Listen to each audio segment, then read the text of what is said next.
ઘણીવાર લોકોને લાગે છે કે ઓછું બોલતા લોકોને થોડું ઓછું સમજ આવતું હશે કે થોડું ઓછું આવડતું હશે. રિયાલિટી જાણો છો? ખાલી ખડો જ વધારે અવાજ કરે છે. જે લોકો ઓછું બોલે છે એ દરેક વાતનો એન્સર આપવાનું જરૂરી નથી સમજતા. એ લોકો બોલવા કરતા સાંભળે છે વધારે. દેખાડવા કરતાં ઓબ્ઝર્વ વધુ કરે છે અને પ્રૂવ કરવા કરતાં હરરોજ કંઈક શીખતા રહે છે.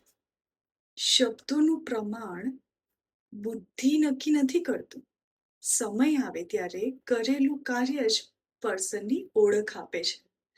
એટલે કોઈના મૌનને, સાયલન્સને એની નબળાઈ, વીકનેસ ના સમજો.